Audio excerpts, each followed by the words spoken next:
प्रधानमंत्री नरेंद्र मोदी ने शनिवार को निजी मीडिया इंडिया टुडे कॉन्क्लेव में लिया हिस्सा। कहा, पीएम किसान सम्मान निधि से अभी तक सीधे किसानों के बैंक खाते में भेजे गए हैं 2.5 लाख करोड़ रुपए। पीएम किसान सम्मान निधि से 11 करोड़ छोटे किसानों को हुआ है लाभ। मध्य प्रदेश के मुख्यमंत्री शिवराज सिंह चौहान ने कहा, ओलावृष्टि से खराब हुई फसलों का हो रहा है सर्वे। जल्द ही किसानों को राहत राशि का किया जाएगा वितरण। किसानों को फसल बीमा योजना का भी दिलाया जाएगा लाभ। महाराष्ट्र सरकार ने किसानों की मांगें मानी, पैदल मार्च स्थगित। किसान नेता ने कहा, सरकार ने 70% मांगों को माना, बाकी मांगें भी कुछ दिनों में हो जाएंगी पूरी।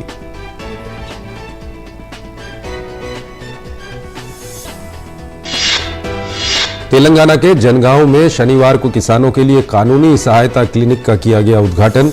किसानों को कृषि क्षेत्र से जुड़े कानूनों, उनके अधिकारों और कानूनी उपायों की उपलब्धता के बारे में जागरूक बनाना है क्लिनिक का उद्देश्य।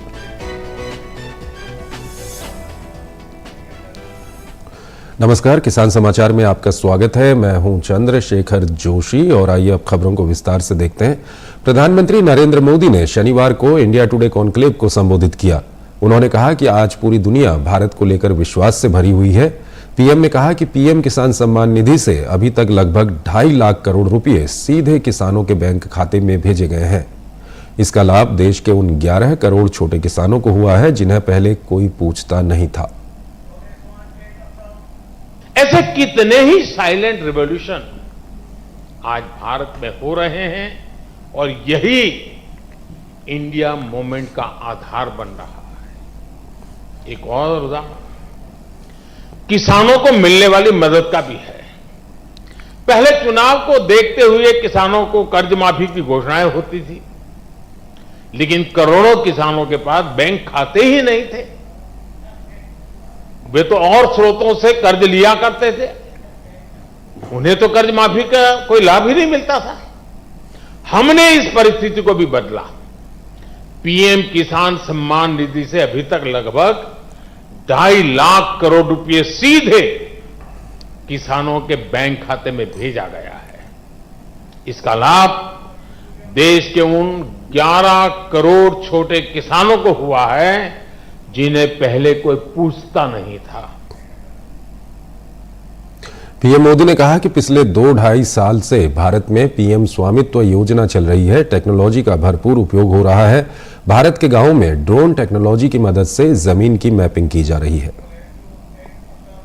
प्रॉपर्टी का अधिकार ना होना वैश्विक विकास के सामने बहुत बड़ा अवरोध माना जाता है।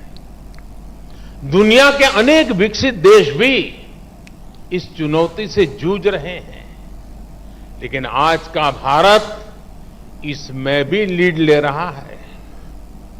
पिछले 2-2.5 साल से भारत में पीएम स्वामित्व योजना चल रही है। टेक्नोलॉजी का भरपूर उपयोग हो रहा है।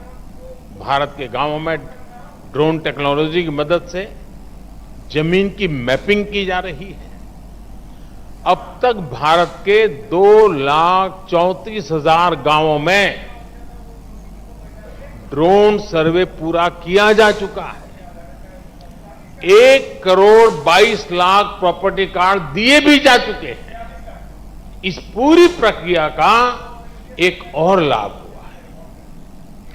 गांव के लोगों का ये डर भी कम हुआ है कि अगर वो गांव से बाहर गए तो उनके घर या जमीन पर कब्जा हो जाए। पीएम मोदी ने कहा कि दशकों तक बॉर्डर के हमारे गांवों को आखिरी गांव माना गया। हमने उन्हें देश का पहला गांव होने का विश्वास दिया। हमने वहां विकास को प्राथमिकता दी। वाइब्रेंट विलेज योजना दशकों तक बॉर्डर के हमारे गांवों को आखिरी गांव माना गया। हमने उन्हें देश का पहला गांव होने का विश्वास दिया। हमने वहां विकास को प्राथमिकता दी। आज सरकार के अधिकारी, मंत्री इन गांवों में जा रहे हैं, वहां के लोगों से मिल रहे हैं, वहां लंबा वक्त गुजार रहे हैं। नॉर्थ ईस्ट के लोगों को भी पहले दिल की और दिल्ली की दूरी बहुत अखरती थी। हमने यहां भी गवर्नेंस को ह्यूमन टच से जोड़ा। अब केंद्र सरकार के मंत्री, जैसे अरुण जी ने बड़े विस्तार से बताया, नियमित रूप से नॉर्थ ईस्ट का विजिट करते हैं, और वो भी स्टेट कैपिटल पर नहीं, डिटेल इंटीरियर में जाते हैं। मैं भी नॉर्थ ईस्ट जाने की हाफ सेंचुरी मार चुका हूं। मध्य प्रदेश में बीते 3 दिनों से मौसम बिगड़ा हुआ है। राज्य के अधिकांश इलाकों में तेज हवाओं के साथ बारिश हो रही है और कई जगह ओलावृष्टि भी हो रही है। शनिवार को भी भोपाल समेत कई जिलों में बारिश और ओलावृष्टि हुई। बेमौसम की बारिश और ओलावृष्टि से खेतों में खड़ी फसलों को भारी नुकसान पहुंचा है। ऐसे में मुख्यमंत्री शिवराज सिंह चौहान ने किसानों को ढाढ़स बंधाते हुए कहा कि ओलावृष्टि से खराब हुई फसलों का सर्वे हो रहा है। जल्द ही किसानों को राहत राशि का वितरण किया जाएगा। मुख्यमंत्री चौहान ने कहा कि दतिया, ग्वालियर और अशोकनगर में 17 मार्च को ओलावृष्टि से फसलों को क्षति हुई है। गेहूं, चना और सरसों की फसलों में आंशिक क्षति की जानकारी मिली है। ग्वालियर जिले के सगोरा में पशुहानि होने की सूचना भी मिली है। इन क्षेत्रों में सर्वे के निर्देश दिए गए हैं। सर्वे के बाद किसान भाइयों को राहत राशि देने का काम शुरू किया जाएगा। उन्होंने किसान भाइयों को आश्वस्त किया कि सर्वे के बाद किसानों को राहत राशि और फसल बीमा योजना का लाभ दिलाया जाएगा। शासकीय अमला सर्वे के लिए खेतों में जा रहा है।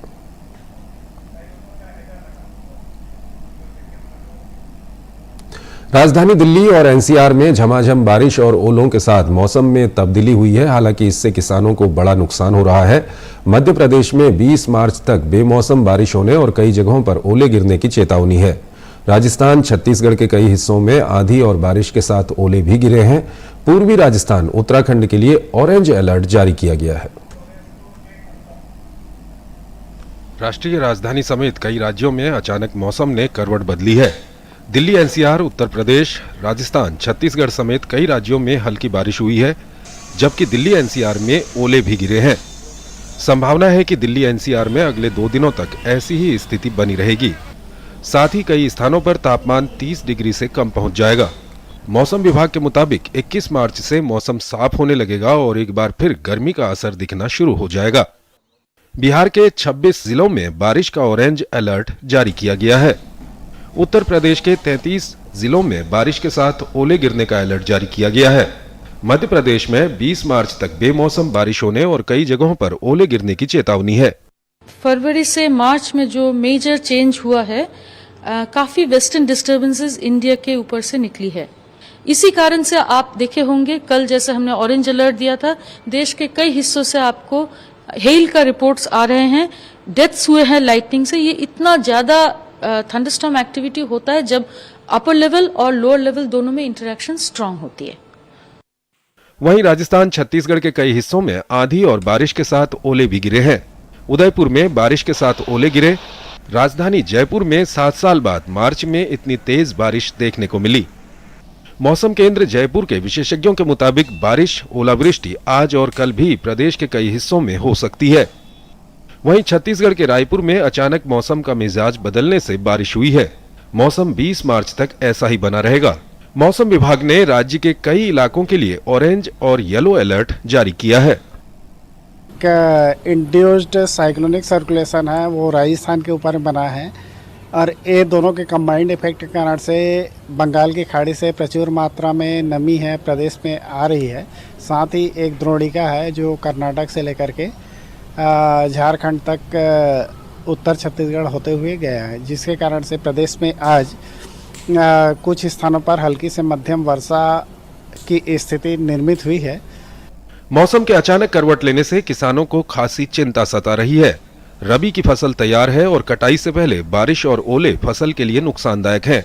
पूरा नष्ट, मतलब उसमें कुछ आप सब ये देखिए कि इसमें क्या है, कुछ नहीं है। गेहूं की फसल, हाँ गेहूं की फसल पूरी नष्ट हो चुकी है। गेहूं सरसों दाना ही नहीं बचा है, कुछ नहीं बचा है, कुछ नहीं बचा है। जो वो पर गए पूरे मिट का बिल्कुल कुछ नहीं है फसल में। कितना परसेंट नुकसान? खावे लाख नहीं बची, पूरा खावे लाख नहीं बची। वहीं मौसम विभाग ने किसानों के लिए जरूरी एडवाइजरी जारी करते हुए कहा कि पककर तैयार सरसों, चना, जीरा व अन्य रबी फसलों की कटाई कर उनका सुरक्षित भंडारण करें। Bureau report, DD news.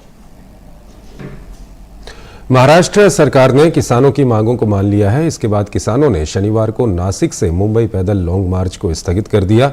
किसान नेता जेपी गावित ने कहा है कि सरकार ने उनकी 70% मांगों को मान लिया है। ये सूचना उन्हें ठाणे के जिलाधिकारी ने दी। गावित ने कहा कि जिलाधिकारी से सूचना मिलने के बाद पूरे मसले पर किसानों से चर्चा की। इस दौरान सहमति से पैदल लॉन्ग मार्च स्थगित करने का निर्णय लिया गया। गावित ने कहा कि इस संबंध में किसानों के शिष्टमंडल की मुख्यमंत्री एकनाथ शिंदे और उप मुख्यमंत्री देवेंद्र फडणवीस से चर्चा हुई थी। किसान नेता ने कहा है कि कुछ मांगों पर सरकार 1 माह में निर्णय लेगी, अन्य कुछ मांगों पर केंद्र सरकार से बातचीत करेगी। गोविंद ने उम्मीद जताई है कि बाकी मांगें भी कुछ दिन में पूरी हो जाएंगी। गौरतलब है कि किसानों ने मांगों के समर्थन में नासिक से मुंबई तक पैदल लॉन्ग मार्च शुरू किया था।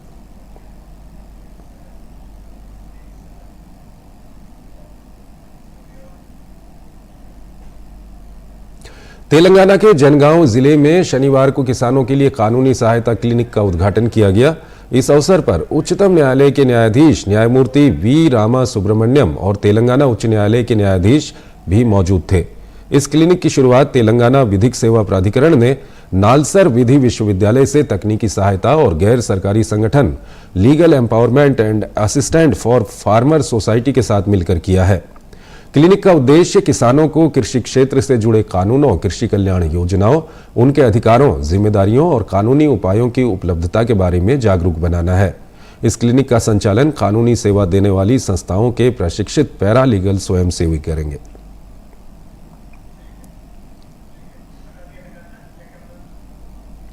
पराली की समस्या को जड़ से खत्म करने और उसे किसानों के लिए लाभ का सौदा बनाने में जुटी केंद्र सरकार ने पराली से बने पैलेट व ब्रिकेट, कृत्रिम कोयले का इस्तेमाल न करने पर दिल्ली और एनसीआर के आसपास स्थित पावर प्लांटों से अब पर्यावरण क्षतिपूर्ति वसूलने की तैयारी की है। इसे लेकर अधिसूचना का एक मसौदा तैयार कर लिया गया है। फिलहाल जो प्रस्ताव है उसके तहत अगले साल से ये व्यवस्था लागू हो सकती है। माना जा रहा है कि इससे पराली खेतों में जलाने की जगह पैलेट तैयार करने में इस्तेमाल की जाएगी। इससे किसानों को पराली की अच्छी कीमत भी मिलेगी। वन एवं पर्यावरण मंत्रालय ने यह पहल तब शुरू की है जब वो पराली जलाने वाले राज्यों में इसके पैलेट व ब्रिकेट प्लांट लगाने की एक योजना भी शुरू कर रही है, जिसके लिए लोगों को प्रति प्लांट 70 लाख से लेकर करीब 1.5 करोड़ रुपए तक की वित्तीय मदद भी दी जा रही है। मंत्रालय ने इसके साथ पावर प्लांटों को अपनी कुल ईंधन खपत में से 5% पराली से बने पैलेट और ब्रिकेट के इस्तेमाल का निर्देश भी दिया है। हालांकि इसकी वजह पराली से बनने वाले पैलेट और ब्रिक्स का 100% इस्तेमाल सुनिश्चित करना है। मौजूदा समय में दिल्ली के आसपास 300 किलोमीटर के दायरे में करीब 11 पावर प्लांट हैं। मंत्रालय की ओर से पावर प्लांटों द्वारा पराली से बने पैलेट और ब्रिकेट का इस्तेमाल न करने पर जो क्षतिपूर्ति लेने का प्रस्ताव है उस पर अमल 2024-2025 से होगा, जिसकी निर्धारण प्रति यूनिट विद्युत उत्पादन के आधार पर तय किया जाएगा। इस प्रस्ताव के तहत कुल ईंधन खपत का 1% तक पराली पैलेट और ब्रिकेट का इस्तेमाल करने वाले पावर प्लांटों से प्रति यूनिट विद्युत उत्पादन पर 3 पैसा क्षतिपूर्ति देना होगा।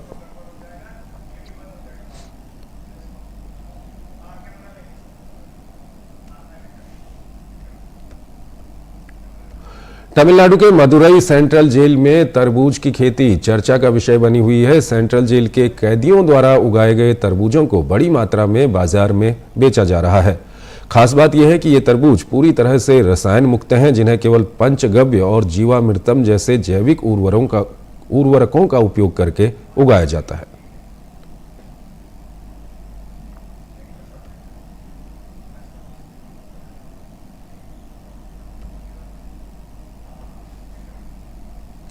देश के सामरिक महत्व के उत्तरी सीमावर्ती इलाकों के विकास की राह खुलने जा रही है। केंद्र पोषित वाइब्रेंट विलेज प्रोग्राम के तहत इन सीमावर्ती इलाकों में विकास के लिए 4,800 करोड़ रुपए खर्च किए जाएंगे। के सामरिक महत्व के उत्तरी सीमावर्ती इलाकों के विकास के लिए आधारभूत अवसंरचना ढांचे को मजबूत किया जाएगा। इसके लिए केंद्रीय सरकार 4,800 करोड़ रुपए खर्च करेगी। जिसमें 2,500 करोड़ रुपए सड़कों के निर्माण पर खर्च किए जाएंगे। फरवरी में केंद्रीय मंत्रिमंडल ने देश के सामरिक महत्व के उत्तरी सीमावर्ती इलाकों के विकास के लिए केंद्र पोषित वाइब्रेंट विलेज प्रोग्राम को मंजूरी प्रदान की थी। प्रोग्राम के तहत सभी मौसमों के अनुकूल सड़क, पेयजल, 24 घंटे सौर तथा पवन ऊर्जा पर केंद्रित विद्युत आपूर्ति को स्थापित किया जाएगा। मोबाइल तथा इंटरनेट कनेक्टिविटी, पर्यटक केंद्र, बहुउद्देशीय सेंटर तथा स्वास्थ्य एवं वेलनेस सेंटर के विकास पर जोर दिया जाएगा। केंद्रीय मंत्री अनुराग ठाकुर ने कहा कि पीएम मोदी के नेतृत्व में गांवों के विकास के लिए लगातार नए कदम उठाए जा रहे हैं। वाइब्रेंट विलेजेस प्रोग्राम सन फाइनेंशियल ईयर 2022-23 से लेकर 25-26 तक इसको लागू किया जाएगा। इसके लिए 4800 करोड़ रुपए का प्रावधान किया गया है, जिसमें लगभग 2500 करोड़ रुपया सड़कों के निर्माण पर खर्च होगा। देश की उत्तरी सीमा के जो हमारे रणनीतिक महत्व के गांव का समग्र विकास इसमें हो, यह सुनिश्चित किया जाएगा। वाइब्रेंट विलेज प्रोग्राम को वित्त वर्ष 2022-23 से 2025-26 के दौरान लागू किया जाएगा।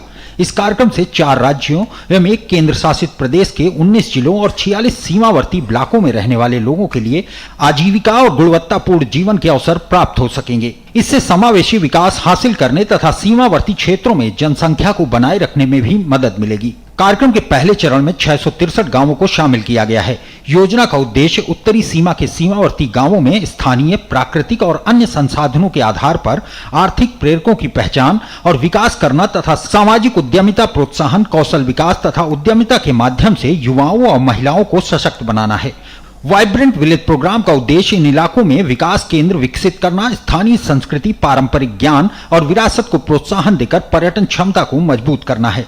समुदाय आधारित संगठनों, सहकारिता, एनजीओ के माध्यम से एक गांव एक उत्पाद की अवधारणा पर स्थायी इको एग्री बिजनेस के विकास पर ध्यान केंद्रित किया जाएगा। Bureau report, TD news. और आइए अब बात करते हैं मंडी भाव की। देखते हैं क्या रहा देश भर की मंडियों में भाव।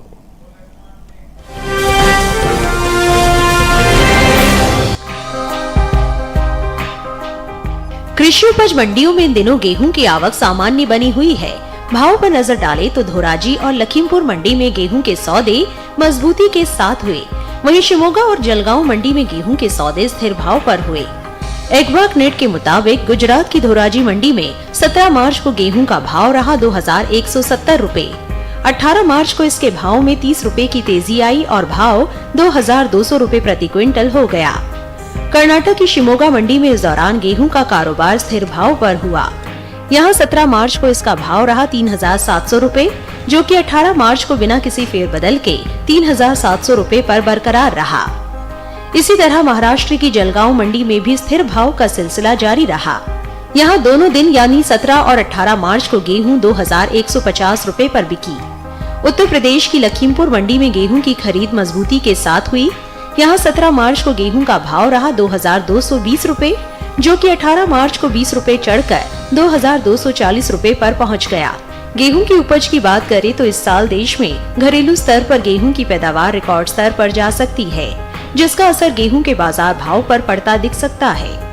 कृषि मंत्रालय की ओर से जारी दूसरे अग्रिम अनुमान के मुताबिक साल 2022-23 के दौरान देश में गेहूं की उपज 1,121,82,000 टन अनुमानित है, जो पिछले साल के उत्पादन की तुलना में 44,40,000 टन अधिक है।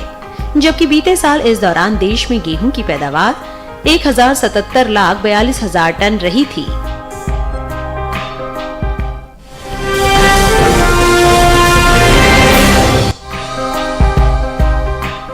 मसूर की आवक इन दिनों सामान्य बनी हुई है। भाव पर नजर डालें तो मंडियों में मसूर के सौदे हल्की उठा-पटक के साथ हुए। वहीं अलीगढ़ और सुल्तानपुर मंडी में भाव में तेजी रही और लखीमपुर मंडी में मसूर के सौदे नरमी के साथ हुए। साथ ही रामपुर मंडी में बिना किसी बदलाव के साथ कारोबार हुआ।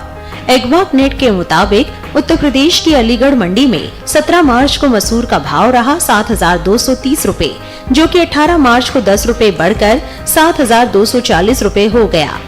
इसी तरह राज्य की सुल्तानपुर मंडी में 18 मार्च को मसूर का भाव 5 रुपए की तेजी के बाद 7,120 रुपए से 7,125 रुपए पर पहुंच गया। वहीं लखीमपुर मंडी में 17 मार्च को मसूर का भाव रहा 6,830 रुपए, जो कि 18 मार्च को 5 रुपए लुढ़क कर 6,825 रुपए पर आ गया। वहीं राज्य की ही रामपुर मंडी में दोनों दिन यानी 17 और 18 मार्च को मसूर की खरीद बिना किसी बदलाव के साथ 6,800 रुपए प्रति क्विंटल पर हुई। इस साल कुल दलहन की भी रिकॉर्ड पैदावार होने का अनुमान जताया गया है।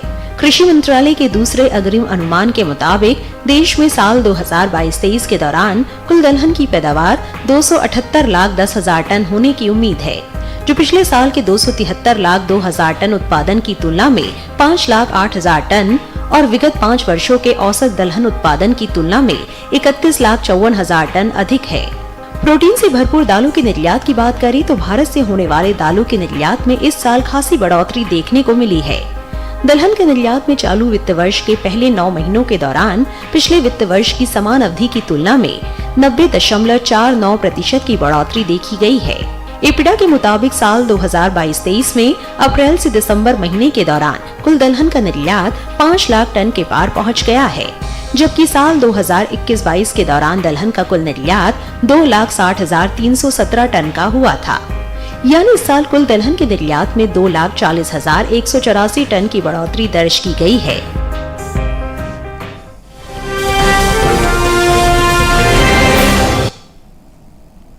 और आइए अब बात करते हैं मौसमी खेती की। किसान इस मौसम में कैसे रखें अपनी खेती का ख्याल, आइए देखते हैं।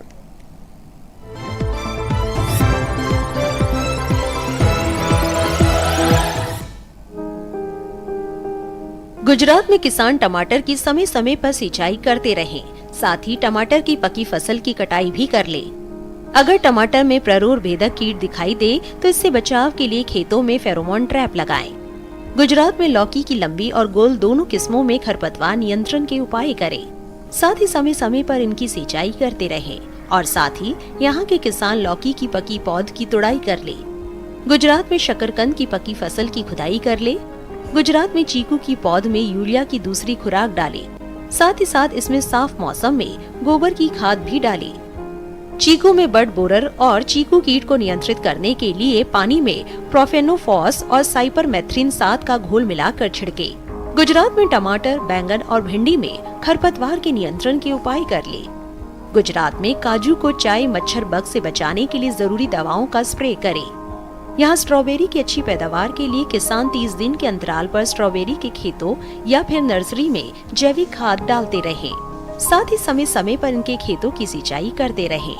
स्ट्रॉबेरी को कीटों से बचाने के लिए जैविक कीटनाशकों का इस्तेमाल करें। महाराष्ट्र के कोल्हापुर में कुछ दिन हल्की बारिश की संभावना को देखते हुए यहाँ पकी सभी फसलों और सब्जियों की कटाई और तुड़ाई कर ले।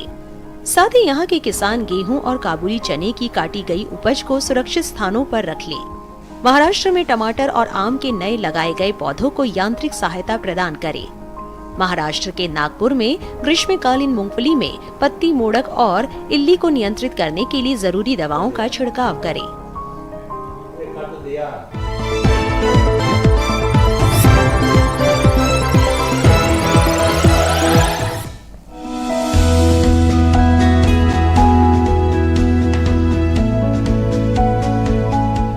टमाटर के लिए जीवांश वाली बलुई दोमट और दोमट मिट्टी इसके लिए ज्यादा उपयुक्त होती है। 1 हेक्टेयर बुआई के लिए सामान्य किस्म का 400 से 500 ग्राम बीज चाहिए, जबकि संकर किस्म का 150 से 200 ग्राम बीज ही पर्याप्त होगा।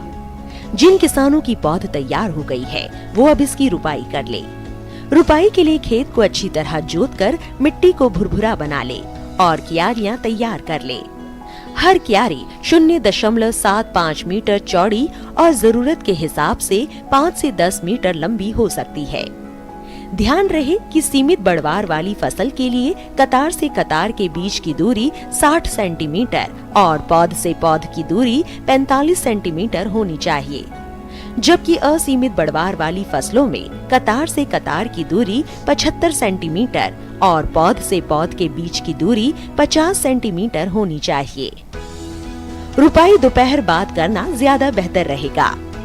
रुपाई के तुरंत बाद जरूरत हो तो हल्की सिंचाई कर दे। बाद में जब भी आवश्यक हो तो पानी देते रहे। खरपतवार नियंत्रण के लिए समय समय पर निराई गुड़ाई करते रहे। टमाटर में कई तरह की बीमारियां भी लग सकती है। झुलसा रोग में पुरानी पत्तियां पीली हो जाती है। टमाटर की फसल में विषाणु से फैलने वाला मौजिक रोग भी खतरनाक है।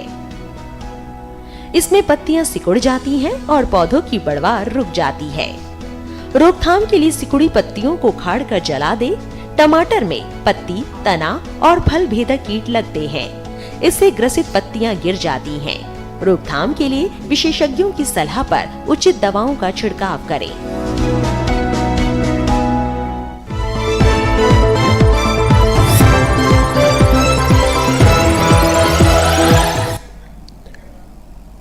और आइए अब कुछ खास खबरों पर नजर डालते हैं।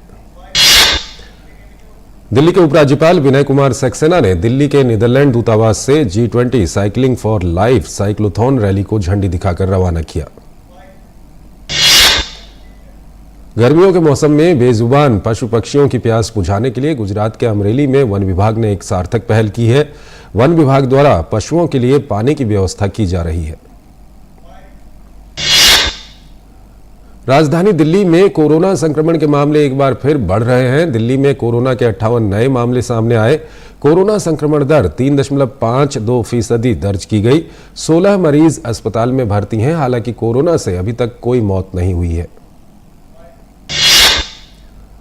गुजरात के सूरत में कोविड-19 और H3N2 की स्थिति से निपटने के लिए विशेष तैयारियां की गई हैं। Surat municipal institute of medical education and research अस्पताल में ऑक्सीजन संयंत्रों की जांच की गई। दिल्ली में रोबोटिक सर्जरी के प्रशिक्षण के लिए एक अत्याधुनिक ट्रेनिंग सुविधा स्थापित करने की तैयारी की जा रही है। अखिल भारतीय आयुर्विज्ञान संस्थान नई दिल्ली और इंडिया मेट्रॉनिक प्राइवेट लिमिटेड ने रोबोटिक प्रशिक्षण सुविधा के सह निर्माण के लिए एक समझौता किया है। तो किसान समाचार में फिलहाल इतना ही। आप बने रहिए दूरदर्शन के साथ। नमस्कार।